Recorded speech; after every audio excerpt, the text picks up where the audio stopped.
ಏರ್ಪಡ್ತಾವಂತೆ, ಗೊತ್ತಾ? ನಮ್ಮ ಜೀವನ ಪರ್ಯಂತ ಏರ್ಪಡ್ತಾವಂತ.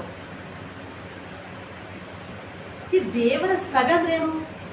ಮುಂದೊಂದು ದಿನ, ಭವಿಷ್ಯತ್ತಿನ ಮುಂದೊಂದು ದಿನದಲ್ಲಿ ಯೇಸು ಕ್ರಿಸ್ತನ ಜೊತೆಗೂಡಿ ಹೋಗುವಂಥ, ನಮ್ಮ ಸ್ವದೇಶಕ್ಕೆ ಯೇಸು ಕ್ರಿಸ್ತನ ಜೊತೆಗೂಡಿ ಹೋಗುವಂಥ ಸಭೆ ಅದು.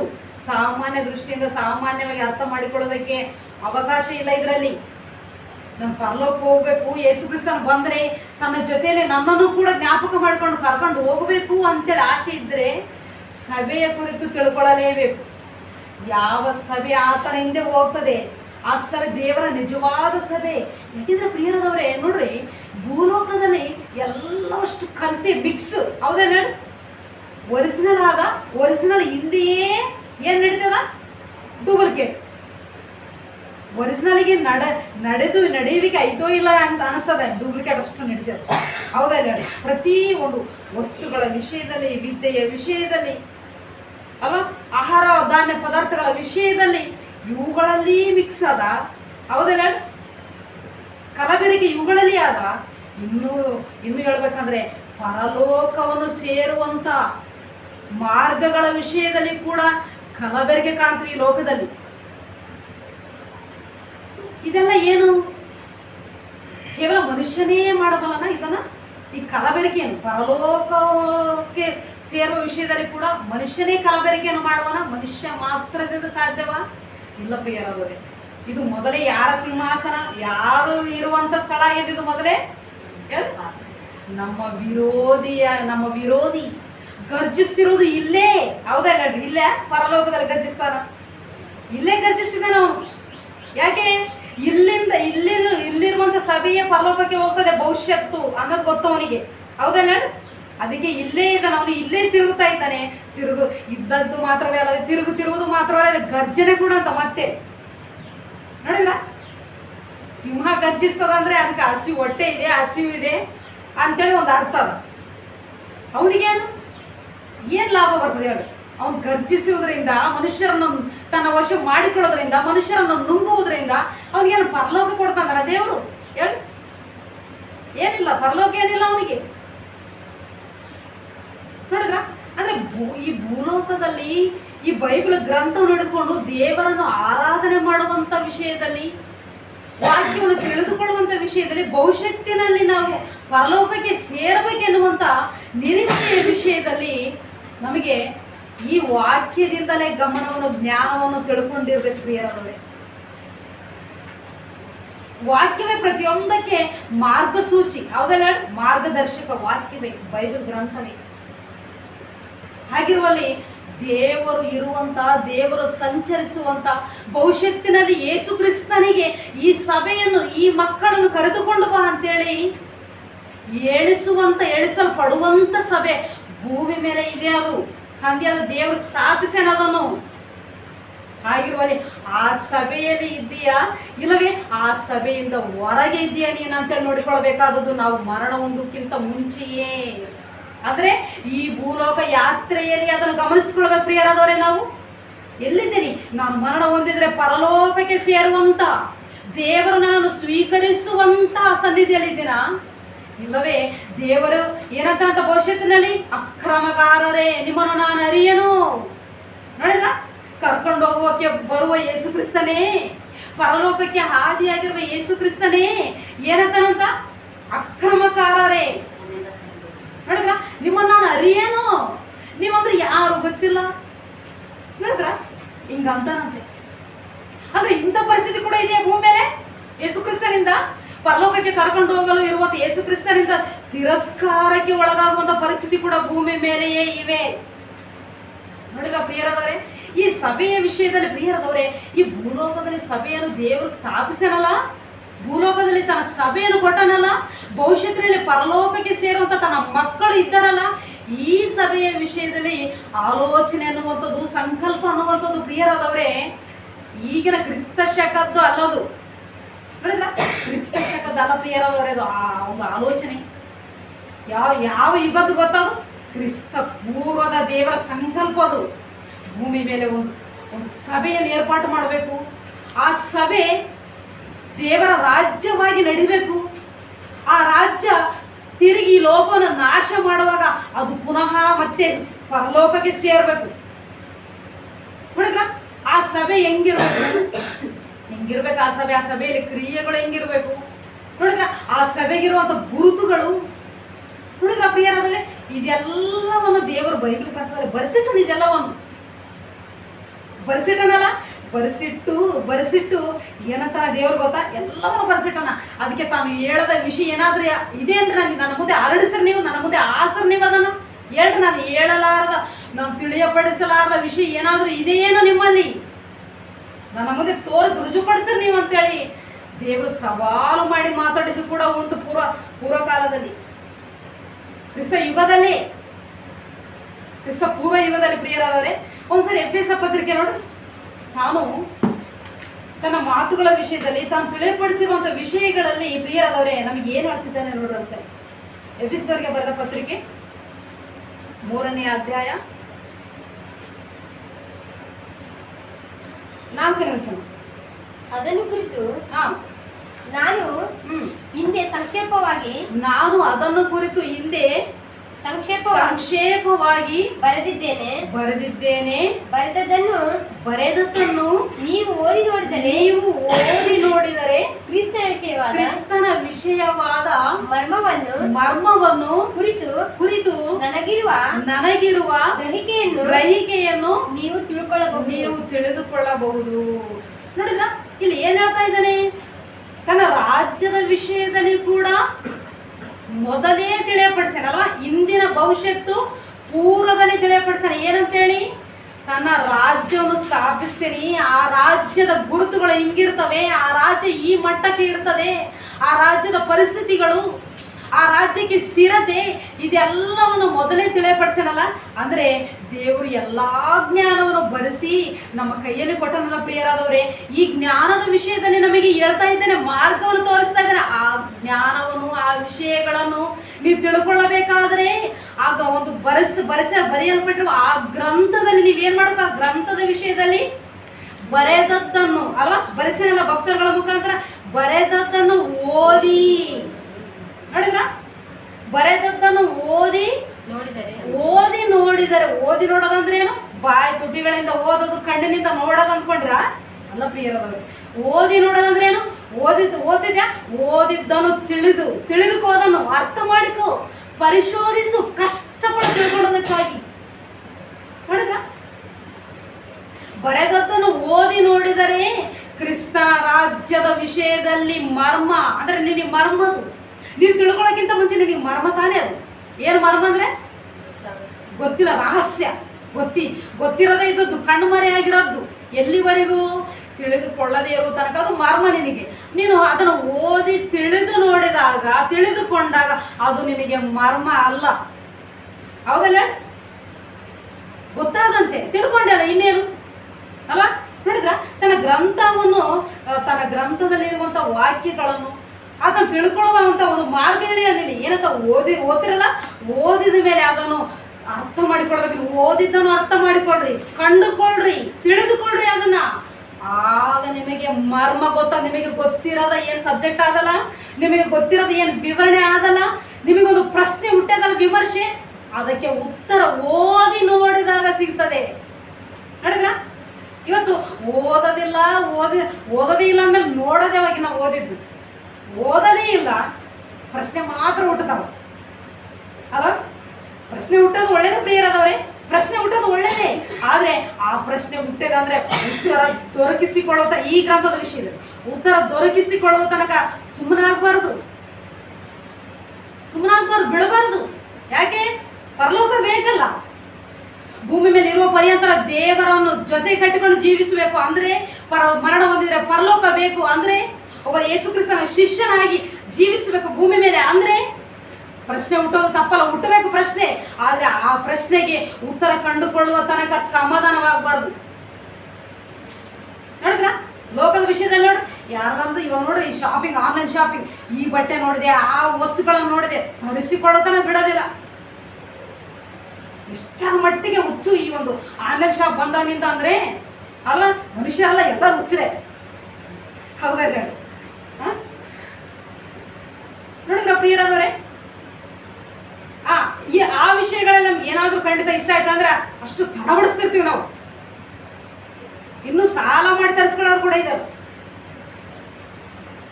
ನೋಡಿದ್ರ. ಅದಕ್ಕೆ ಆನ್ಲೈನ್ ಶಾಪಿಂಗ್ ಆ್ಯಪ್ಗಳು ಡೌನ್ಲೋಡ್ ಮಾಡ್ಕೋಬೇಡ್ರಿ. ಹಣ ನಮ್ಮ ಕಷ್ಟ ಎಲ್ಲ ಏನಂತಂದ್ರೆ ಕ್ಷಣಿಕ ಸ್ವಲ್ಪ ಸಮಯಕ್ಕೆ ಹಾಳಾಗುವ ವಸ್ತುಗಳಿಗೆ ವೇಸ್ಟ್ ಆಗ್ತದಲ್ಲ, ಹೌದಾ ಇಲ್ಲ ಹೇಳಿ? ಮತ್ತೆ ಅದೇ ದೇವರ ರಾಜ್ಯಕ್ಕೆ, ದೇವರ ಕಾರ್ಯಗಳಿಗೆ ಕೊಟ್ಟರೆ ನೀವು ಅಭಿವೃದ್ಧಿ ಆಗ್ತೀರಿ. ನೀವು ಜ್ಞಾನದಲ್ಲಿ, ವ್ಯಕ್ತಿತ್ವದಲ್ಲಿ, ಪ್ರವರ್ತನೆಗಳಲ್ಲಿ, ಹೌದಾ ಹೇಳಿ? ನೋಡಿದ್ರ ಪ್ರಿಯರಾದರೆ, ಅದಕ್ಕೆ ಆತನ ರಾಜ್ಯದ ವಿಷಯದಲ್ಲಿ ಏನಾದರೂ ಪ್ರಶ್ನೆ ನಿನಗೆ ಬಂತಂದ್ರೆ ಓದಿದ ಮೇಲೆ ಅದನ್ನ ಏನಂತಾನ ತಿಳಿದುಕೊಳ್ಳು. ಹೇಗೆ ತಿಳಿದುಕೊಳ್ಳು? ಕಲಿತವರಿಂದ ತಿಳಿದುಕೊಳ್ಳು ಅಲ್ವಾ ಪ್ರಿಯರಾದರೆ? ಪ್ರಿಯರಾದ ದೇವರ ಮಕ್ಕಳೇ, ಆತನ ರಾಜ್ಯದ ವಿಷಯದಲ್ಲಿ ಗುರುತುಗಳನ್ನು ಮತ್ತು ಆತನ ರಾಜ್ಯದ ವಿಷಯದಲ್ಲಿ ದೇವರು ಯಾವಾಗ ಆಲೋಚನೆಗೆ ತೆಗೆದುಕೊಂಡನು ಅದನ್ನು ಭೂಮಿ ಮೇಲೆ ರಾಜ್ಯವನ್ನು ಸ್ಥಾಪಿಸಬೇಕು. ಆ ರಾಜ್ಯದೊಳಗೆ ಪ್ರವೇಶ ಮಾಡಿದವರೇ ನನ್ನವರು. ಆ ನನ್ನವರೇ ಭವಿಷ್ಯತ್ತಿನಲ್ಲಿ ಅವರನ್ನು ಪರಲೋಕಕ್ಕೆ ಸೇರಿಸಿಕೊಳ್ಳಬೇಕು. ಆ ರಾಜ್ಯದಿಂದ ಹೊರಗಿನವರು ಪರಲೋಕಕ್ಕೆ ಸೇರೋವರಲ್ಲ. ನೋಡಿದ್ರ, ಈ ಆಲೋಚನೆ ದೇವರಿಗೆ ಯಾವಾಗ ಹುಟ್ಟಿಕೊಂಡಅದು ಗೊತ್ತಾ? ಯಾವಾಗ ಈ ಒಂದು ಆಲೋಚನೆ ಮಾಡ್ಯಾರ ದೇವರು ಗೊತ್ತಾ ಪ್ರಿಯರಾದವ್ರೆ? ಒಂದ್ಸರಿ ಯೆಶಾಯನ ಪ್ರವಾದಿ ಗ್ರಂಥ ನೋಡಿ.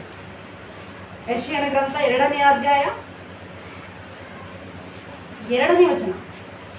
ಅಂತ್ಯಕಾಲದಲ್ಲಿ ಯೆಹೋವನ ಮಂದಿರದ ಬೆಟ್ಟವು, ಅಂತ್ಯಕಾಲದಲ್ಲಿ ಯೆಹೋವನ ಮಂದಿರದ ಬೆಟ್ಟವು ಗುಡ್ಡ ಬೆಟ್ಟಗಳಿಗಿಂತ ಉನ್ನತೋನ್ನತವಾಗಿ ಬೆಳೆದು ನೆಲೆಗೊಳ್ಳುವುದು. ಪ್ರಿಯರಾದವರೇ, ತನ್ನ ರಾಜ್ಯದ ವಿಷಯದಲ್ಲಿ ತೀರ್ಮಾನ ಮಾಡಿಬಿಟ್ಟನಂತ ಪ್ರಿಯರಾದವರೇ. ತೀರ್ಮಾನ, ಸಂಕಲ್ಪ ಮಾಡಿಬಿಟ್ಟ, ನಿರ್ಣಯಿಸಿಬಿಟ್ಟನ. ಏನಂತೇಳಿ? ಅಂತ್ಯಕಾಲ ಒಂದು ಬರ್ತದೆ. ಅಂತ್ಯಕಾಲದಲ್ಲಿ ನನಗೆ ಭೂಮಿ ಮೇಲೆ ರಾಜ್ಯವಿರ್ತದೆ. ಅದು ನನ್ನ ರಾಜ್ಯದು. ಆ ರಾಜ್ಯ ಹೆಂಗಿರ್ತದಂದ್ರೆ, ಹಬ್ಬ ಗುಡ್ಡ ಬೆಟ್ಟಗಳು ದೊಡ್ಡ ಅನ್ಕಂತೀರಲ್ಲ ನೀವು? ಗುಡ್ಡ ಬೆಟ್ಟಗಳು ದೊಡ್ಡವಲ್ಲ, ಗುಡ್ಡ ಬೆಟ್ಟಗಳಿಗಿಂತ ಉನ್ನತವಾಗಿ. ಭೂಲೋಕದಲ್ಲಿ ಯಾವುದು ದೊಡ್ಡ ಕಂಪನಿ ಅಂತೀರಿ ನೀವು? ಭೂಲೋಕದಲ್ಲಿ ಯಾವುದು ಬಹು ವರ್ಷಗಳಿಂದ ಭಾಳ ಸ್ಪ್ರೆಡ್ ಆಗ್ಯದ ಅಂತೀರಿ ನೀವು? ಅದೆಲ್ಲವುಗಳಿಗಿಂತ ಭೂಲೋಕದಲ್ಲಿ ಯಾವುದು ಉನ್ನತೋನ್ನತವಾಗಿ ಇದೆ ಅಂತೀರಿ ನೋಡಿ ನೀವು. ಅದೆಲ್ಲವುಗಳಿಗಿಂತ ಉನ್ನತೋನ್ನತವಾಗಿರ್ತದ, ಮತ್ತೆ ನೆಲೆಗೊಂಡಿರ್ತದ. ಅದು ಏನದು? ಬುನಾದಿ ಹಾಕ್ಯಾನಂತ ಅದಕ್ಕ. ನೋಡಿದ್ರ? ಸ್ಥಿರತ್ವ ಕೊಟ್ಟನಂತೆ ತನ್ನ ರಾಜ್ಯಕ್ಕೆ. ಅಂದ್ರೆ ತನ್ನ ರಾಜ್ಯಕ್ಕೆ ಕದಲಿಕೆ ಇಲ್ಲ ಅನ್ನೋ ಮಾತು ಅಲ್ವಾ? ಎಷ್ಟು ಜನರು ಹುಟ್ಟಿಕೊಂಡಾರ ಆತನ ರಾಜ್ಯನ ನಾಶ ಮಾಡ್ಬೇಕಂತೇಳಿ. ಭಯಂಕರರ ಕಾಲದಲ್ಲಿಯೇ ರಾಜ್ಯನ ಸ್ಥಾಪಿಸ್ಯಾನ. ಇನ್ನು ಅದ್ರಿಗಿಂತ ಭಯಂಕರ ಹುಟ್ಟಿದ್ರೆ ನೋಡಿದ್ ಯಾವ ಕಾಲದ? ಭಯಂಕರರ ಕಾಲದಲ್ಲಿ. ಯಾವ ಕಾಲದಲ್ಲಿ ಯೇಸು ಕ್ರಿಸ್ತನು ಬಂದನು ಹೇಳು? ರೋಮ ಸಾಮ್ರಾಜ್ಯ ಕಾಲದಲ್ಲಿ ಅಲ್ವಾ? ಆ ಸಾಮ್ರಾಜ್ಯದ ಅರಸುಗಳೆಂತವ್ರು ಸಾಮಾನ್ಯರ, ಈಗಿನಂತ ರಾಜರುಗಳ, ಈಗಿನ ಕಾಲದ ಈಗಿನಂತವರ ಕ್ರೂರಿಗಳು. ಎಷ್ಟು ಕ್ರೂರ ಪ್ರಾಣಿಗಳು ಯಾವಿರೋದಿಲ್ಲ, ಅಡವಿ ಮೃಗಗಳು. ನೋಡಿದ್ರ?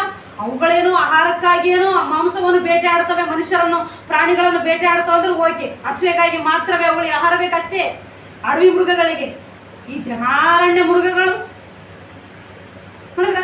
ಅವರ ಚರಿತ್ರೆ, ಇದ್ಯಾವುದು ರೋಮ ಸಾಮ್ರಾಜ್ಯದ ಚರಿತ್ರೆ ನೋಡಿದ್ರೆ ಪ್ರಿಯರಾದವರೇ, ಭಯಂಕರವಾದ ಆಳ್ವಿಕೆ, ಭಯಂಕರವಾದ ವರ್ತನೆಗಳು, ಭಯಂಕರ ಪ್ರವರ್ತನೆಗಳು.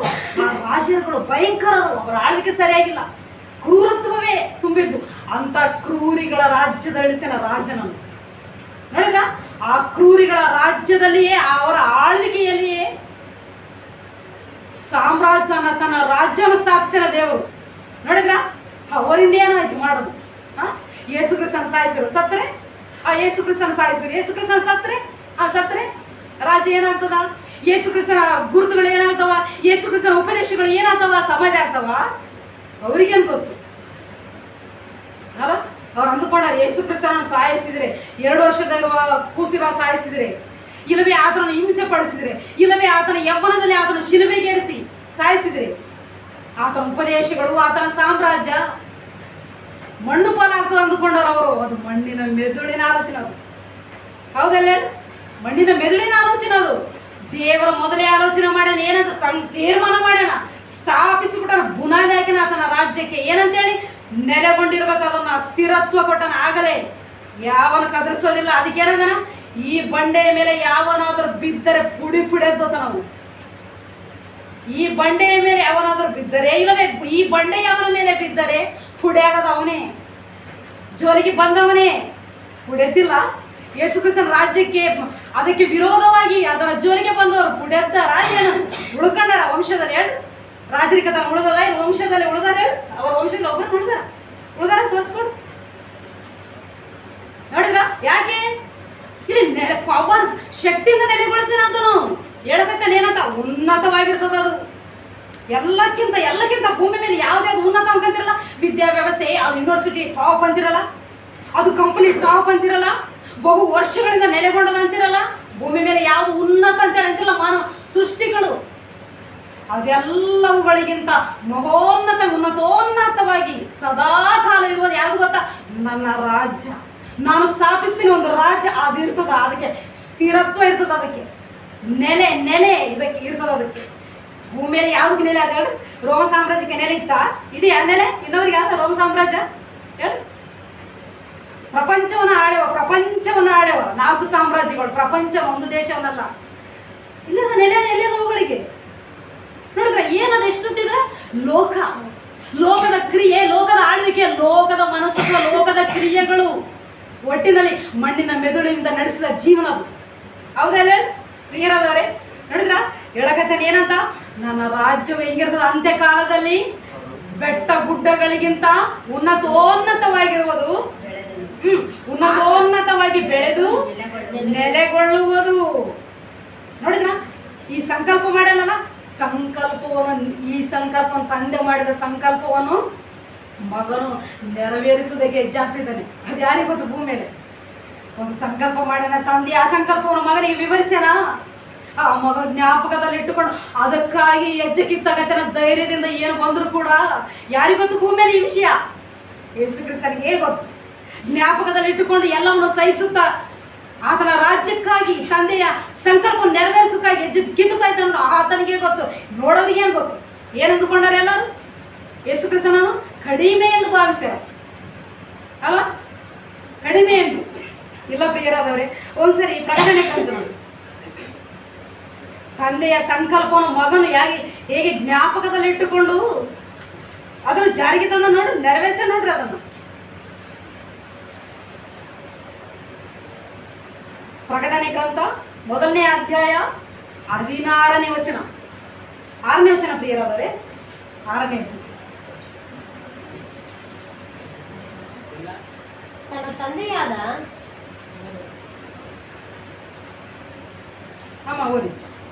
ತನ್ನ ತಂದೆಯಾದ ದೇವರಿಗೆ 6ನೇ ವಚನ 5ನೇ ವಚನೆಯ ಕೊನೆಯ ಮಾತಮ್ಮ.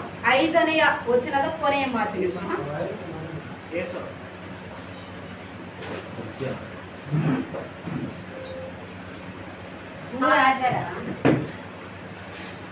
ನಮ್ಮನ್ನು ಪ್ರೀತಿಸುವವನು ಅಂತಿದೆ ನೋಡಿ. ನಮ್ಮನ್ನು ಪ್ರೀತಿಸುವವನು ತನ್ನ ರಕ್ತದ ಮೂಲಕ ನಮ್ಮ ಪಾಪಗಳಿಂದ ನಮ್ಮನ್ನು ಬಿಡಿಸಿದವನು, ನಮ್ಮನ್ನು ರಾಜ್ಯವನ್ನಾಗಿಯೂ ತನ್ನ ತಂದೆಯಾದ ದೇವರಿಗೆ ಯಾಜಕರನ್ನಾಗಿಯೂ ಮಾಡಿದವನು. ಸಾಕಮ್ಮ ಸಾಕು. ಇಲ್ಲಿ ಹೇಳ್ತಾ ಇದ್ದೆ ನೋಡು, ಈ ಗ್ರಂಥವನ್ನು ಬರೆದಿರತಕ್ಕಂಥ ಯೇಸು ಕ್ರಿಸ್ತನ ಪ್ರಿಯನಾದ ಶಿಷ್ಯನು, ಪ್ರಿಯರಾದವರೇ, ಪ್ರಿಯ ಶಿಷ್ಯನು. ಆತನು ರಾಜ್ಯವನ್ನು ಸ್ಥಾಪಿಸುವುದಕ್ಕೆ ಮಾಡಿರುವಂಥ ಆತನ ಕ್ರಿಯೆಗಳು, ಆತನ ತ್ಯಾಗಗಳು, ಶಿಷ್ಯನಾಗಿ ಹೇಳಕತ್ತಾನ, ತಿಳ್ಕೊಂಡವನಾಗಿ ಹೇಳಕತ್ತಾನ, ದೇವರ ಹಸ್ತಗಳಲ್ಲಿ ಇದ್ದುಕೊಂಡು ಹೇಳಕತ್ತಾನ. ಪ್ರಿಯರಾದವರೇ, ನಿಜವನ್ನು ಸಮಾಜಕ್ಕೆ ಇದುವರೆಗೆ ಏನು ಗೊತ್ತದ ಹೇಳ್ರಿ? ಎಲ್ಲರ ಕೈಯಲ್ಲಿ ಪ್ರಪಂಚ ಭೂಲೋಕದಲ್ಲೇ ಆದ ಬೈಬಲ್ ಗ್ರಂಥ. ಎಲ್ಲೇನೋ ಪರಲೋಕದಲ್ಲಿ ಏನು ಬೇಡ್ಕೊಂಡವ್ರಿಗೆ ಮಾತ್ರ ಈ ಗ್ರಂಥ ಕೊಡಕತ್ತಾನ ದೇವರು? ಮತ್ತೆ ಯಾಕೆ ಗೊತ್ತಾಗ್ತಾ ಇಲ್ಲ? ತಿಳುವಳಿಕೆ ಬೇಕಾಗಿಲ್ಲ. ಓದೋದು ಬೇಡ, ನೋಡೋದು ಬೇಡ. ಇದು ಮನುಷ್ಯರ ಧೋರಣಿ. ಪ್ರಶ್ನೆ ಮಾತ್ರ ಹುಡ್ತಾವಷ್ಟೇ. ಪ್ರಶ್ನೆ ಮಾತ್ರ ಹಾಕ್ಯಂತ ಹೋಗಿ ಒಂದು ದೇವರ ರಾಜಿನ ದೂರನೇ ಇರ್ತಾನೆ. ಹಂಗೆ ನೋಡಿದ್ರ ಪ್ರಿಯರಾದವ್ರೆ, ಏನಂತ ಹೇಳ್ತಾ ಇದ್ದಾನೆ? ನಮ್ಮನ್ನು ಪ್ರೀತಿಸುವವನು ತನ್ನ ರಕ್ತದ ಮೂಲಕ ನಮ್ಮನ್ನು ಪಾಪಗಳಿಂದ ಬಿಡಿಸಿದವನು, ನಮ್ಮನ್ನು ರಾಜ್ಯವನ್ನಾಗಿಯೂ ಓದಿಮ್ಮ. ತನ್ನ ತಂದೆಯಾದ ತನ್ನ ತಂದೆಯಾದ ದೇವರಿಗೆ ಯಾಜಕರನ್ನಾಗಿಯೂ ಮಾಡಿದವನು ಆಗಿರುವ ಆತನಿಗೆ ಯುಗಾಂತರಗಳಲ್ಲಿಯೂ ಘನ ಮಹತ್ವಗಳಿರಲಿ. ನೋಡಿದ್ರ ಈ ವಾಕ್ಯ ಬರೆಸಿದ್ಯಾರು? ದೇವರೇ ಅಲ್ವಾ ಬರೆಸಿದ್ದು ತನ್ನ ಭಕ್ತನನ್ನು ಉಪಯೋಗ ಮಾಡಿಕೊಂಡು ಬರೆಸಿದ್ದು ದೇವರೇ. ಏನಂತ ಹೇಳಕತ್ತನ? ಆತನಿಗೆ ಘನ ಮಹತ್ವಗಳು ಎಲ್ಲಿವರೆಗಿರಲಿ? ಒಂದು ಕಾಲ ಕ್ರಿಸ್ತಸ್ ಯಾವುದು ರೋಮ ಸಾಮ್ರಾಜ್ಯದ ತನಕ ಮಾತ್ರ ಅಂದನ? ಅದು ಆ ಕಾಲ ಮುಗಿಯೋ ತನಕ ಮಾತ್ರ ಅಂದನ? ಇಲ್ಲ, ಭೂಲೋಕದಲ್ಲಿ ಯುಗಗಳು ನಡೀತಾವೆ. ಇನ್ನು ಆತನ ಬರುವ ತನಕ ಯುಗಗಳು ನಡೀತಾವೆ. ಭೂಲೋಕಕ್ಕೆ ಯುಗಗಳಿವೆ. ಅಲ್ಲಿವರೆಗೂ ಆತನ ಘನತೆಯ ಮಹತ್ವಗಳು ಮೆರಿಬೇಕು. ಸಂಕಲ್ಪ ಇದು. ಹೇಳ್ತಾ ಇದ್ದಾನೆ ಏನಂತ? ಆತನು ಹೇಗೆ ರಾಜ್ಯವನ್ನು ಸ್ಥಾಪಿಸಿದನಂತೆ ನಮ್ಮನ್ನು ಪ್ರೀತಿಸಿದ್ದಕ್ಕೆ ಏನ್ ಮಾಡ್ಬೇಕು? ನೋಡಿದ್ರ ಯೇಸು ಕ್ರಿಸ್ತನು ತಂದೆ ದೇವ್ರು ಹೆಂಗ್ ಕಲಿಸಿಕೊಟ್ಟ ನೋಡ್ರಿ. ನೀನು ನಿನ್ನ ಸಹೋದರ ಸಹೋದರಿಯರನ್ನು, ನನ್ನ ಮಕ್ಕಳನ್ನು ನಿನಗೆ ನನ್ನಂತೆ ಪ್ರೀತಿದ್ರೆ ನೀನ್ ಏನ್ ಮಾಡ್ಬೇಕು ಗೊತ್ತಾ?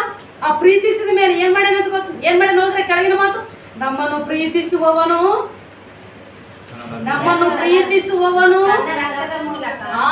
ತನ್ನ ರಕ್ತದ ಮೂಲಕ ನಮ್ಮನ್ನು ಪಾಪಗಳಿಂದ. ನೋಡಿದ್ರ ಪ್ರಿಯರದವರೇ, ರಾಜ್ಯವನ್ನು ಹೆಂಗ್ ಸ್ಥಾಪಿಸ್ಯಾನ? ಪ್ರೀತಿ ಮಾತ್ರವೇ ಅಲ್ಲ, ಅಪರಿಮಿತವಾದ ಪ್ರೀತಿ ಇಟ್ಟುಕೊಂಡು ರಕ್ತದಿಂದ ಬಿಡಿಸ್ಯಾನಂತ ಪ್ರಿಯರಾದವರೇ. ರಕ್ತ ಪಾಪಕ್ಕೆ ಏನು ಕೊಡಬೇಕು? ಮುಕ್ತಿ, ಪಾಪ ವಿಮುಕ್ತಿಗೆ ಏನು ಕೊಡ್ಬೇಕಂದ್ರೆ ರಕ್ತ ಕೊಟ್ಟನ. ರಕ್ತ ಮಾತ್ರವೇನಾ? ಯಾವಾಗಾದ್ರೂ ಒಂದು ಸಾರಿ ದೇವರಿಗೆ, ಒಂದು ಸಾರಿ ಸಾಯುವುದೇನೋ ಒಂದು ಸಾರಿ ದೇವರಿಗೆ ಸತ್ರ, ಅದು ಮೇಲು ಅಂತ ಮಾತ್ರವೇ ಅಲ್ಲ ಪ್ರಿಯರಾದವರೇ. ರಕ್ತ ಮಾತ್ರವೇ, ಪ್ರಾಣ ರಕ್ತ ಮಾತ್ರವೇ ಕೊಟ್ಟದ್ದಲ್ಲ. ಆತನು ಅಂದ್ರೆ 12 ತನ್ನ ವಯಸ್ಸಿನ 12ನೇ ವಯಸ್ಸಿನಿಂದ ಕೊನೆಯ ಉಸಿರು ಎಳೆಯುವವರೆಗೂ ಅಲ್ವಾ, ಶಿಲುಬೆಗೆ ಏರುವವರೆಗೂ ನಮಗಾಗಿ ಅರ್ಪಣೆ ಆಗ್ಯಾನತನು. ಇಲ್ವಾ? ನಮಗೆ ಅರ್ಪಣೆ ಆಗಿಲ್ಲ ಅದನ್ನ ಹೇಳಿ. 12ನೇ ವಯಸ್ಸಿನಿಂದ ಬೋಧ ಮಾಡ್ಯಾನೇ ಇಲ್ಲ. ಭೂಲೋಕದಲ್ಲಿ ಆತನ 12ನೇ ವಯಸ್ಸಿನಲ್ಲಿ ಆತನ ಮನಸ್ಸು ಬಹಳ ಕಕಲಾವಿಕಲ ಅಂತ ನೋಡಿ ಚಂಚಲತ್ವಕ್ಕೆ ಒಳಗಾಗ್ಯದ. ಏನು ಆ ಉಪದೇಶಗಳೇನು, ಆ ಪ್ರವರ್ತನೆಗಳೇನು, ಆ ದೇವಾರಾಧನೆ ವಿಧಾನ ಏನು ಇಷ್ಟವಿಲ್ಲದ್ದು, ದೇವರಿಗೆ ಇಷ್ಟ ಇಲ್ಲ. ಅದಕ್ಕೆ ಈತನ ಮನಸ್ಸಿನಲ್ಲಿ ಬಾದು ಕುದಿತದ. ಅದಕ್ಕೆ 12ನೇ ವಯಸ್ಸಿಗೆ ಪ್ರಶ್ನೆ ಹಾಕಿದ, ಉತ್ತರ ಹೇಳಿದ. ಇದು ಆವಾಗಿನಿಂದ ಶಿಲುಬೆ ಮೇಲೆ ಮರಣ ಹೊಂದುವವರೆಗೂ ಅಷ್ಟರ ಮಟ್ಟಿಗೆ ತ್ಯಾಗ ಮಾಡ್ಯಾನಂದ್ರೆ ಆ ವಯಸ್ಸೆಲ್ಲವೂ ನಮಗಾಗಿ ಅರ್ಪಿಸ್ಯಾನ. ಅದು ಪ್ರೀತಿ. ಒಂದೇ ಸಾರಿ ಪಟಕ್ಕನ ಸಾಯದ ಆ ರೀತಿ ಸತ್ತಿಲ್ಲ ಆತನು. ಮರಣಷ್ಟೇ ನಮಗೆ ಒಪ್ಪಿಸಿಲ್ಲ. ವಯಸ್ಸೆಲ್ಲವೂ, ಬಲ ಎಲ್ಲವೂ, ಯವ್ವನ ಕೂಡ, ನೋಡಿದ್ರ, ಇನ್ನು ಆಲೋಚನೆಗಳು ಕೂಡ, ತಾನು ಕಲಿತಿರುವ ವಿದ್ಯೆ ಕೂಡ, ಇದೆಲ್ಲವನ್ನು ಅರ್ಪಿಸಿ ಕೊನೆಗೆ ಉಳಿದಿರುವಂಥದ್ದು ಜೀವ, ದೇಹ, ಅದರೊಳಗಿರುವ ರಕ್ತ, ಹೌದಲ್ಲ? ಇದನ್ನು ಕೂಡ ಅರ್ಪಿಸ್ಯಾನ. ಈ ಮಾರ್ಗದಿಂದಲೇ, ಈ ವಿಧಾನದಿಂದಲೇ ರಾಜ್ಯವನ್ನು ಸ್ಥಾಪನೆ ಮಾಡ್ಯಾನ. ಅದಕ್ಕೆ ಹೇಳಕತ್ತೇನ, ಆತನು ನಮ್ಮನ್ನು ಪ್ರೀತಿಸಿ ತನ್ನ ರಕ್ತವನ್ನು ಕೂಡ ಕೊಟ್ಟು, ನೋಡಿದ್ರ, ಈ ರೀತಿಯಲ್ಲಿ ರಾಜ್ಯವನ್ನು ಸ್ಥಾಪಿಸಿದ ಭೂಮಿ ಮೇಲೆ, ಈ ರೀತಿಯಲ್ಲಿ ಸ್ಥಾಪನೆ ಮಾಡ್ಯಾನ ಭೂಮಿ ಮೇಲೆ ರಾಜ್ಯವನ್ನು. ಈ ರೀತಿಯಲ್ಲಿ ಬುನಾದಿ ಹಾಕೊಂಡದ ಆತನ ರಾಜ್ಯ ಭೂಮಿ ಮೇಲೆ. ಕ್ರಿಸ್ತನ ರಾಜ್ಯ ಅವರನ್ನೇ ಕ್ರೈಸ್ತರು ಅಂತಾರ ಅಲ್ವಾ? ಕ್ರೈಸ್ತರು. ನೋಡಿದ್ರ ಪ್ರಿಯರಾದವರೇ, ಇನ್ನು ಆ ಸಭೆಯನ್ನು ಏರ್ಪಡಿಸುವುದಕ್ಕೆ ಇನ್ನು ಏನೇನು ಗುರುತು, ಏನೇನು ನಡೆಸಿನ ಗೊತ್ತಾ ಪ್ರಿಯರಾದವರೇ? ಈಗ ತನ್ನ ರಕ್ತವನ್ನು ಕೊಟ್ಟನಲ್ವ, ಪ್ರೀತಿಸೇನೆ ಎಷ್ಟೋ ಪ್ರೀತಿ ಇಟ್ಕೊಂಡನ, ರಕ್ತವನ್ನು ಕೊಟ್ಟನ. ಆ ರೀತಿಯಲ್ಲಿ ರಾಜ್ಯ ಸ್ಥಾಪನೆ ಆಗ್ಬೇಕಂತ ಹೇಳಿ ತ್ಯಾಗ ಮಾಡಿದಲ್ಲ, ತ್ಯಾಗ ಮಾಡಿದ ಆತನು ರಾಜ್ಯವನ್ನು ಸ್ಥಾಪನೆ ಆಗೋದಕ್ಕೆ ಇನ್ನೂ ಏನೇನು ಮಾಡ್ತಾ ಇದ್ದಾನೆ ಗೊತ್ತಾ ಪ್ರಿಯರಾದವರೇ? ಒಂದ್ಸರಿ ಮತ್ತಾಯ ಬರೆಸುವರ್ತೆ ನೋಡಿ. ಮತ್ತಾಯ ಬರೆದ ಸುವಾರ್ತೆ 6ನೇ ಅಧ್ಯಾಯ 18ನೇ ವಚನ. ಹೀಗೆ ಮಾಡಿದರೆ, ಮತ್ತಾಯ ಬರೆಸುವರ್ತೆ ಗೊತ್ತಾಯ್ತಮ್ಮ? 6 ಹೀಗೆ ಮಾಡಿದರೆ ಅಮ್ಮ 16ನೇ ವಚನ, 16ನೇ ಅಧ್ಯಾಯ ನೋಡು. 16ನೇ ಅಧ್ಯಾಯ 18ನೇ ವಚನ. 16ನೇ ಅಧ್ಯಾಯ 18ನೇ ವಚನ. ಮತ್ತು ನಾನು ನಿನಗೆ ಒಂದು ಮಾತನ್ನು ಹೇಳುತ್ತೇನೆ. ಅದೇನೆಂದರೆ ನೀನು ಪೇತ್ರನು ಈ ಬಂಡೆಯ ಮೇಲೆ ನನ್ನ ಸಭೆಯನ್ನು ಕಟ್ಟುವೆನು. ಪಾತಾಳ ಲೋಕದ ಬಲವು ಅದನ್ನು ಸೋಲಿಸಲಾರದು. ನೋಡಿದ್ರ ಪ್ರಿಯರಾದವರೇ, ತ್ಯಾಗ ಮಾಡಿರೋ ಆತನ ಸಭೆಯನ್ನು ಏರ್ಪಡಿಸ್ತಾ ಇದ್ದಾನೆ. ಇಲ್ಲಿ ಸಭೆ ಹೇಗೆ ಏರ್ಪಡ್ತಾ ಇದೆ ತೋರ್ಸಕತ್ತೇನೆ. ಇಲ್ಲಿ ಆತನ ಸಭೆ ಏರ್ಪಟ್ಟಿರುವಂತ ಗುರುತು ನೋಡ್ತೀವಿ. ಇಲ್ಲಿ ಏನಂತ ಪೇತ್ರನಿಗೆ ಹೇಳಕತ್ತಾನ, ಪೇತ್ರನಿಗೆ ಒಂದು ಬಹುಮಾನ ಕೊಟ್ಟನ ಪ್ರಿಯರಾದವರೇ. ಬಹುಮಾನ ಹೇಗೆ ಬಂತು, ಅದು ಹೇಗೆ ಅದೇ ಸಂದರ್ಭದಲ್ಲಿ ಯೇಸು ಕ್ರಿಸ್ತನಿಂದ ಬಹುಮಾನ ಪಡ್ಕೊಂಡನು ಮೇಲೆ ವಚನದಲ್ಲಿ ನೋಡಿದ್ರೆ ನಮಗೆ ಗೊತ್ತಾಗ್ತದ. ಏನಂತ ಗೊತ್ತಾ, ಪೇತ್ರನ ಕರೆಕ್ಟ್ ಉತ್ತರ ಹೇಳ್ಯಾನ. ಯೇಸು ಕ್ರಿಸ್ತನಿಗೆ ಮೆಚ್ಚುವಂತ ಇಷ್ಟ ಆದಂತ ಕರೆಕ್ಟ್ ಸರಿಯಾದ ಉತ್ತರ ಹೇಳ್ಯಾನ ಪೇತ್ರನ. ಏನಂತ, ಸ್ವಾಮಿ ನೀನು, ಆ ಮಾತು ಮೇಲೆ ಇದೆ ನೋಡ್ರಿ, ನೀನು ದೇವಕುಮಾರನೆಂದು ದೇವರಿಂದ ಕಳುಹಿಸಲ್ಪಟ್ಟವನೆಂದು ಬಲ್ಲೆನು. ನೋಡಿದ್ರ ಪೇತ್ರನ ಎಷ್ಟು ಕರೆಕ್ಟಾಗಿ ಅರ್ಥ ಮಾಡಿಕೊಂಡನಲ್ಲ ಅಲ್ವಾ, ಯೇಸು ಕ್ರಿಸ್ತನನ್ನು ಕರೆಕ್ಟಾಗಿ ಅರ್ಥ ಮಾಡಿಕೊಂಡ. ಯೇಸು ಕ್ರಿಸ್ತನಿಗೆ ಸಂತೋಷವಾಗಿ ಏನಂತಾನೆ ಯೇಸು ಕ್ರಿಸ್ತನು, ಕಣಪ್ಪ ನಾನು ಕೂಡ ಈ ಸಮಯ ನೀನು ಕರೆಕ್ಟ್ ಹೇಳಿದ್ದೆ, ಅದಕ್ಕೆ ನಿನಗೊಂದು ಬಹುಮಾನ ಕೊಡ್ತೀನಿ ನಾನು, ನಿನಗೊಂದು ಬಹುಮಾನ ಕೊಡ್ತೀನಿ ನಾನು. ಏನು ಗೊತ್ತಾ, ನೀನು ಪೇತ್ರನು. ಏನು ಪೇತ್ರನಂದ್ರೆ ಹೆಸರು, ಪೇತ್ರನಂದ್ರೆ ಅರ್ಥ ಏನು, ಪೇತ್ರನಂದ್ರೆ ಅರ್ಥ ಏನು, ಬಂಡೆ ಅಲ್ವಾ. ಬಂಡೆ ಅಂದ್ರೆ ಯಾವುದು, ಗಟ್ಟಿ ಪದಾರ್ಥ, ಅದು ಕರಲಾರದು ಈ ಸದಾ ಇರುವಂಥದ್ದು ಅಂತೇಳಿ ಈ ವಸ್ತು ನೋಡಿ ಅಂತೀವಿ ನಾವು ಅಲ್ವಾ. ನೀನು ಪೇತ್ರನಲ್ಲ ನೀನು, ನೀನು ಪೇತ್ರನು, ಈ ಬಂಡೆಯ ಮೇಲೆ ನನ್ನ ಸಭೆಯನ್ನು ಕಟ್ಟುತ್ತೀನಿ. ಆ ಸಭೆ ಏನಂತಿದೆ ಆ ಮಾತು ಮುಂದೆ ಇದೆ, ಏನಂತಿದೆ, ಆ ಸಭೆಯು ಪಾತಾಳ ಲೋಕದ ಸಭೆಯನ್ನು ಕಟ್ಟುವೆನು, ಪಾತಾಳ ಲೋಕದ ಬಲವು ಅದನ್ನು ಸೋಲಿಸಲಾರದು. ನೋಡಿದ್ರ, ಪಾತಾಳ ಲೋಕದ ಬಲವೇ ಸೋಲಿಸಿದಿಲ್ಲ ಅಂತ. ಆ ರಾಜ್ಯದ ಒಂದು ಸ್ಥಿರತೆ ವಿಷಯದಲ್ಲಿ ದೇವ ಸಾಕ್ಷಿ ನೀಡಿದ್ರೆ ಭೂಲೋಕದ ಬಲ ಎಷ್ಟು ಹೇಳಿ, ಪಾತಾಳ ಲೋಕದ ಬಲ ಎಷ್ಟು, ಭೂಲೋಕದ ಬಲ ಎಷ್ಟು. ಅಸಲು ಲೋಕಗಳಿಗಿರುವ ಬಲ, ಆ ಲೋಕಗಳಲ್ಲಿರುವ ಸೃಷ್ಟಿಗಳು ಈ ಲೋಕದ ಮನುಷ್ಯರಿಗೆ ಏನೇನು ಗೊತ್ತಾ ಹೇಳಿ, ಭೂಲೋಕದ ಸೃಷ್ಟಿಗಳ ವಿಷಯದಲ್ಲೇ ಸರಿಯಾಗಿಲ್ಲ ಪ್ರಜ್ಞೆ ಅಲ್ವಾ. ಇಲ್ಲಿ ಹೇಳಕತ್ತಾನೆ ಏನಂತ, ಭೂಲೋಕದಲ್ಲಿ ರಾಜ್ಯ ಸ್ಥಾಪಿಸಿದ್ರೆ ಈ ರಾಜ್ಯ ಎಷ್ಟರ ಮಟ್ಟಿಗೆ ಗಟ್ಟಿಮುಟ್ಟಾಗಿರ್ತದೆ, ಅದು ಪಾತಾಳ ಲೋಕದ ಬಲವು ಕೂಡ ಅದನ್ನು ಕದಲಿಸೋದಿಲ್ಲ. ಕ್ರಿಸ್ತನ ನಾಮವನ್ನ, ಕ್ರೈಸ್ತವ ಆ ರಾಜ್ಯವನ್ನ, ಆ ರಾಜ್ಯದ ಕ್ರಿಯೆಗಳನ್ನ ಕದಲಿಸಲಾರವು, ಸೋಲಿಸೋದಿಲ್ಲ. ನೋಡಿದ್ರ, ಪೇತ್ರನ ಮುಖಾಂತರ ಹೇಳಿದಲ್ಲ, ಈ ಬಂಡೆಯ ಮೇಲೆ ನನ್ನ ರಾಜ್ಯವನ್ನು ಸ್ಥಾಪಿಸುವೆನು ಅಂದನ. ಹೇಗೆ ಸ್ಥಾಪನೆ ಆಗ್ತದೆ ನೋಡ್ರಿ ಪ್ರಿಯರಾದವರೇ, ಅಪೊಸ್ತಲರ ಕೃತ್ಯಗಳು ನೋಡೋಣ ಸರಿ, ಹೇಗೆ ಸ್ಥಾಪನೆ ಆಗ್ತಾ ಬರ್ತಾ ಇದೆ ನೋಡ್ರಿ. ಅದನ್ನು ಹೇಳಿದ ಮಾತು ಹೇಗೆ ನಡೀತಾ ಇದೆ, ಅದು ಜರುಗ್ತಾ ಇದೆ, ಯಾರ ಗಮನಕ್ಕೆ ಬರ್ತಾ ಇಲ್ಲ. ಭೂಮಿ ಮೇಲೆ ಜರುಗ್ತಾ ಇದೆ ರಾಜ್ಯ ಅಭಿವೃದ್ಧಿ, ಎರಡುವಿಕೆ. ಯಾರಿಗೆ ಕಾಣ್ತಾ ಇಲ್ಲ ಇದು, ದೇವ್ರ ಕೆಲಸ ನಡೆಸ್ತಾನೇ ಇದ್ದಾನ. ಅಪೊಸ್ತಲರ ಕೃತ್ಯಗಳು ನೋಡಿ 2ನೇ ಅಧ್ಯಾಯ 40ನೇ ವಚನ. ಅಪೊಸ್ತಲರ ಕೃತ್ಯಗಳು 2ನೇ ಅಧ್ಯಾಯ 40ನೇ ವಚನ. ಬೇರೆ ಅನೇಕವಾದ ಮಾತುಗಳಿಂದ ಅವನು ಖಂಡಿತವಾಗಿ ಸಾಕ್ಷಿ ನುಡಿದು ವಕ್ರ ಬುದ್ಧಿಯುಳ್ಳ ಈ ಸಂತತಿಯವರಿಂದ ತಪ್ಪಿಸಿಕೊಳ್ಳಿರಿ ಎಂದು ಅವರನ್ನು ಎಚ್ಚರಿಸಿದನು. ಅವನ ಮಾತಿಗೆ ಒಪ್ಪಿಕೊಂಡವರು ದೀಕ್ಷಾ ಸ್ನಾನ ಮಾಡಿಸಿಕೊಂಡರು. ಹೀರಾದವ್ರೆ, ಪೇತ್ರ ಕೂಡ ಎಂತ ನೋಡ್ರಿ, ಎಲ್ಲ ಜನರಿಗೆ ಯೇಸು ಕ್ರಿಸ್ತನಂದ್ರೆ ಸಹಿಸಲಾರದವರು, ಯೇಸು ಕ್ರಿಸ್ತನ ಕೊಲೆ ಮಾಡಿದ ವಿಷಯ ಕೂಡ ಎಲ್ಲರಿಗೂ ಗೊತ್ತಿದ್ದವರೇ ಇದ್ದಾರೆ. ಹೌದಲ್ಲ, ಅವರ ಮುಂದೆ ಹೆಂಗ್ ಮಾತಾಡಕತ್ತೀನಿ, ವಾಕ್ಯದ ಪಕ್ಷದಲ್ಲೇ ನಿಂತುಕೊಂಡು ವಕ್ರ ಜಾತಿ, ಎಷ್ಟು ದಮ್ಮು ಬೇಕು, ಎಷ್ಟು ಧೈರ್ಯ ಬೇಕು, ಎಷ್ಟು ಆತನ ಸಿದ್ಧವಾಗಿರ್ಬೋದು. ಆಲೋಚನೆ ಮಾಡ್ರಿ. ಮತ್ತೆ ಈ ರೀತಿಲಿ ಒಬ್ಬ ಶಿಷ್ಯನು ಮಾತಾಡ್ತಾ ಇದ್ದಾನಂದ್ರೆ ಅದಕ್ಕೆ ಹೇಳೋಣ, ನೀನು ಎಂತ ಬಲವಂತನೋ ಗೊತ್ತು ಪೇತ್ರನೇ, ಬಲವಂತನ ಕಣಪ್ಪ ನೀನು, ಬಲ ಬರ್ತದೆ, ನೀನು ಬಲ ನನ್ನ ವಿಷಯದಲ್ಲಿ ತಂದು ಕೊಡ್ತಿದ್ದೆ ನೀನು. ಮೊದಲೇ ಯೇಸು ಕ್ರಿಸ್ತನ ವಿಷಯದಲ್ಲಿ ಯೇಸು ಕ್ರಿಸ್ತನಿಗೆ ಏನಲ್ಲ, ಸ್ವಾಮಿ ನಾನು ಎಷ್ಟು ಪ್ರೀತಿ ಮಾಡ್ತಾನಂತ ನಿನಗೆ ಗೊತ್ತು ಸ್ವಾಮಿ ಅಂದನೆಲ್ಲ ಪೇತ್ರನು. ಹೌದಲ್ಲ, ಅಂದನಲ್ಲ. ಆ ಪ್ರೀತಿನ ವ್ಯಕ್ತಪಡಿಸ್ತಾ ಇದ್ದಾನಿಲ್ಲ ಯೇಸು ಕ್ರಿಸ್ತನ ಸತ್ತ ಮೇಲೆ. ಏನನ್ನಕತ್ತಾನ, ಹೊಡಿತಾ ಇದ್ದಾರೆ, ಆದ್ರೂ ಕೂಡ ಏನಂತಾನ, ಲೆಕ್ಕವಿಲ್ಲ ಪೇತ್ರನಿಗೆ. ನೋಡಿದ್ರ, ಪೇತ್ರನ ಮುಂದೆ ಹಿಂಗೆ ನಡ್ಕಂತಾನಂತ ಗೊತ್ತು ಯೇಸು ಕ್ರಿಸ್ತನಿಗೆ. ಅದಕ್ಕೆ ಹೇಳಗನ್ನ, ಪೇತ್ರನೇ ನಿನ್ನ ಮುಖಾಂತರ ನನ್ನ ರಾಜ್ಯವನ್ನು ಕಟ್ಟುವೆನದನ್ನು. ಪೇತ್ರನ ಪ್ರಸಂಗ ಮಾಡಿದನು. ಆತನ ಪ್ರಸಂಗವನ್ನು ಕೇಳಿ ಅರ್ಥ ಮಾಡಿಕೊಂಡು ದೀಕ್ಷಾ ಸ್ನಾನ ಅಂದ್ರೆ ರಾಜ್ಯಕ್ಕೆ ಬರ್ತಾ ಇದ್ದಾರೆ, ಒಳಗೆ ಹರಿದು ಬರ್ತಾ ಇದ್ದಾರೆ, ಯೇಸು ಕ್ರಿಸ್ತನ ನಾಮದೊಳಗೆ ಬರ್ತಾ ಇದ್ದಾರೆ. ನೋಡಿದ್ರ, ಮತ್ತೇನಂತ, ಆ ದಿವಸ ಕೆಳಗೆ ಓದಿ, ಸುಮಾರು 3,000 ಜನರು, ಆ ದಿವಸ ಸುಮಾರು 3,000 ಜನರು ಅವರಲ್ಲಿ ಸೇರಿದರು. ನೋಡಿದ್ರ, ಆ ದಿವಸಗಳಲ್ಲಿ ಅಂತ ಅದ, ಇನ್ನು ಆ ದಿವಸ ಅಂತ ಅದ, ಒಂದೇ ದಿನ. ಹೌದಾ ಇಲ್ಲ ಹೇಳ್ರಿ, ಒಂದು ದಿನ ಎಷ್ಟು ಜನ ಅಂತ, 3,000 ಜನ ಸೇರಿದವರು 3,000. ದೀಕ್ಷಾಸ್ನಾನ ತೆಗೆದುಕೊಂಡವ್ರು ಇನ್ನ ಅವರೆಷ್ಟು ಜನ ಲೆಕ್ಕ ಹೇಳಿಲ್ಲಿ ನೋಡಿದ್ರ ಪ್ರಿಯರದವ್ರೆ. ಈ ರೀತಿಯಲ್ಲಿ ರಾಜ್ಯವು ಏರ್ಪಟ್ಟದ, ಈ ರೀತಿಯಲ್ಲಿ ಏರ್ಪಡ್ತಾ ಇದೆ ರಾಜ್ಯವು. ಯಾರಿಗೆ ಅರ್ಥವಾಗ್ತಾ ಇಲ್ಲ ಆ ಸಾಮ್ರಾಜ್ಯದಲ್ಲಿ. ನೋಡಿದ್ರ ಹಿಂಸೆ ಕೊಟ್ಟ ಮಾತ್ರಕ್ಕೆ, ದ್ವೇಷ ಇಟ್ಟುಕೊಂಡ ಮಾತ್ರಕ್ಕೆ ಅದು ಕಣ್ಮರೆ ಆಗ್ತದೆ ಇನ್ನ ಅಂತೇಳಿ ಅಂದುಕೊಂಡಾರ ಅವರು. ಮೊದಲು ಹುಚ್ಚರಲ್ಲ, ಭ್ರಮೆ ಹಿಡಿತದೆ, ಅದೆಲ್ಲ ಭ್ರಮೆ ಹಿಡಿದವ್ರಿಗೆ. ನೋಡಿದ್ರ ಈ ರೀತಿಯಲ್ಲಿ ಸಭೆಯು ಪ್ರಾರಂಭವಾಗ್ತಾ ಕಟ್ಟಲ್ಪಡುತ್ತಾ ಬಂದದ್ದು. ಯಾರು ನೋಡಿದ್ರ ಪ್ರಿಯರದವ್ರೆ, ತಂದೆಯಾದ ದೇವರು ಸಂಕಲ್ಪ ಮಾಡಿದ, ತಂದೆ ಸಂಕಲ್ಪಿಸಿದ್ದನು ಮಗನು ನೆರವೇರಿಸ್ತಾ ಬಂದ ಅಲ್ಲ.